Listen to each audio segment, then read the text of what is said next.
Last week, the White House and USDA announced a $19 billion aid package for farmers and ranchers to soften the blow from the dramatic loss of demand due to the COVID-19 pandemic. More than half of the aid will go to livestock producers, with cattlemen receiving the largest share at over $5 billion. All producers of commodities that saw a drop in price of more than 5% between January 1 and April 15 are eligible for aid. Benefits will be capped at $125,000 per individual and $250,000 per entity to target the dollars towards smaller producers. Agricultural economists see the aid as a necessary backstop in a difficult period for the meat industry, but managing herds will be challenging. I would argue it's probably a bit easier to slow down that production cycle when we're talking about cattle than it is for hogs. I've got these animals that are approaching market weights. How do I slow them down in terms of that growth in order to try to, for the lack of a better term, we're trying to flatten the curve on hogs as well and spread out the supply so that we can match up with the limited capacity at our processing plants. So far, 48 of the nation's packing plants have seen a portion of their workforce come down with the virus, and 15 of those operations have been shuttered. The plants that remain open have been working to solve the problem of how to maintain social distancing and allowing their employees to get their work done. The dramatic drop in retail sales as Americans shelter in place has thrown the food sector into disarray as consumption shifts from restaurants and institutions to home kitchens. Moving half of the country's food sales from wholesale to retail has become a bottleneck that has become difficult to clear.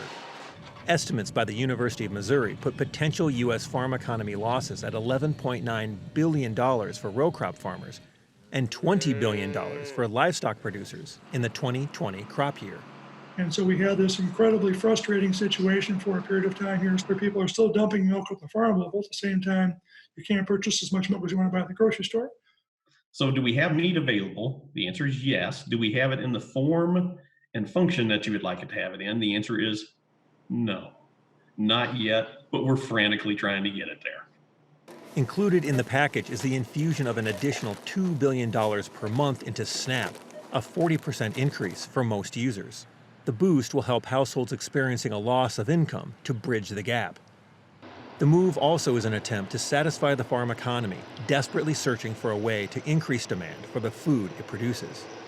We know that we are going to see a slower growth in the U.S. economy this year.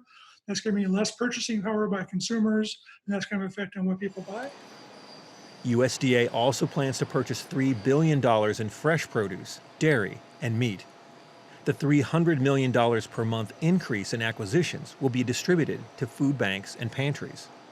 The pandemic also has caused a steep drop in driving, which has, in turn, been part of the reason for a crash in the energy markets.